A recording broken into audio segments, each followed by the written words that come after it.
বীরভূম জেলার দুবরাজপুরের পাহাড়েশ্বরে কালী পুজো মানেই এক অন্য অনুভব, এক আশ্চর্য মাহাত্ম্যের কাহিনী। শতাব্দী প্রাচীন পাহাড়েশ্বর শ্মশান কালী মন্দির, যার নাম উচ্চারিত হয় ভক্তি ও বিস্ময়। এখানকার কালী পুজো হয় অমাবস্যা রাতে, কিন্তু বিসর্জন তা হয় প্রায় 1 বছর পর, দুর্গাপুজোর একাদশীর দিন। স্থানীয় দাস সম্প্রদায়ের মানুষেরা বংশ পরম্পরায় এই বিসর্জনের ঐতিহ্যকে বহন করে চলেছেন। বিসর্জনের পরদিনই শুরু হয় নতুন প্রতিমা তৈরির কাজ। কাঠামো বাঁধা থেকে শুরু করে মায়ের প্রতিমার মাটি লাগানো পর্যন্ত সবকিছু শ্মশান থেকেই সংগৃহীত বাঁশ, মাটি ও অঙ্গার দিয়েই হয়। প্রতিমা গড়ার জন্য যে জল ব্যবহৃত হয় তা পাশের একটি বিশেষ গর্ত থেকে তোলা হয়, যার নাম গঙ্গা কুণ্ড। আশ্চর্যের বিষয়, প্রতিমা সম্পূর্ণ হওয়ার পর সেই জল আপনা থেকেই শুকিয়ে যায়। সারা বছর মায়ের নিত্য সেবা চলে, কিন্তু প্রতি অমাবস্যা তিথিতে ভক্তদের ভিড় থাকে উপচে পড়া। আর কালী পুজোর রাত, তখন শ্মশানের নীরবতা ভেদ করে ধ্বনিত হয় শঙ্খ ও ঢাকের তাল। কাটার আসনে বসে পুজো হয় শ্মশান কালী।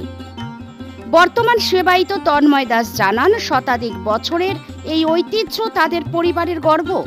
পাহাড়েশ্বর শ্মশান কালী শুধু একটি দেবী রূপ নয়, এই অঞ্চলের বিশ্বাস, শক্তি আর ভক্তির প্রতীক। Bureau report, news 24 Bangla live.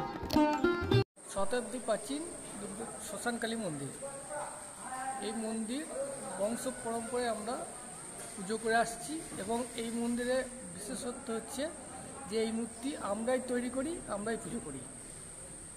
একাদশীর দিন মাকে বিসর্জন করে এই পাড়ার দাসপাড়ার লোকরা বিসর্জন করার দায়িত্ব পায়।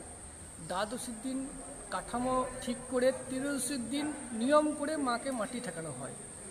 আর ত্রয়োদশীর দিন এই এলাকাতে 300 ফুট খুললেও বোরিং করলে জল পাওয়া যায় না। মায়ের কাছে সামনে একটা জলকুণ্ড আছে, যেখানে 1.5 হাত খুললে জল বেরিয়ে আসে, মা গঙ্গার আবির্ভাব হয়। এবং এই এত বড় মা সেই ওই জলকুণ্ডুর জলেই কিন্তু তৈরি হয়। আর মা তৈরি হয়ে যাওয়ার পরপরই ওই জল কিন্তু আস্তে আস্তে নেমে যায়। আর একটা জিনিস হচ্ছে যে মায়ের যেহেতু শ্মশানকালী, তো মায়ের যা যাবতীয় জিনিস কিন্তু শ্মশান থেকে এনেই তৈরি করা হয়। মায়ের মাটি, মায়ের বাঁশ কিন্তু শ্মশান থেকে আনা হয়। আর মাকে শুকানোর জন্য আঙ্গার যেটা ব্যবহার হয়, সেটা কিন্তু ওই মরার শ্মশানে আঙ্গার। আচ্ছা, এই জলটা কদিন থাকে? এইটা জলটা মা তৈরি হওয়ার সঙ্গে সঙ্গে জলের লেয়ার কিন্তু নিচে নেমে যায়। তারপরে আমরা পুজোর পর দিন বুঝিয়ে দিই জিনিসটা। মানে জলটা থাকে না? না, জলটা আর থাকে না।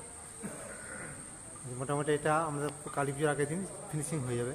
হ্যাঁ, কালী পুজোর দিনই ফিনিশিং হয়। কালী পুজোর দিন সন্ধ্যে অবধি লেগে যায় এবং তখন পর্যন্ত আমাদের কাজ চলে। বিভিন্ন জায়গা থেকে মালা টালা সব নিয়ে আসে, তো ধরুন আগে করে দিলে পরে তারা পুজোর দিনে ঘুরে যাবে মানুষ। আর যেহেতু এখন কমপ্লিট হয়নি মন্দিরটা, কাজ চলছে দেখুন। হ্যাঁ, কাজ চলছে এখন মন্দিরে। পৌরসভার পক্ষ থেকে কাজটা হচ্ছে। আপনার নাম? আমার নাম তন্ময় দাস। আপনি? আমি এই মন্দিরের সেবায়িত।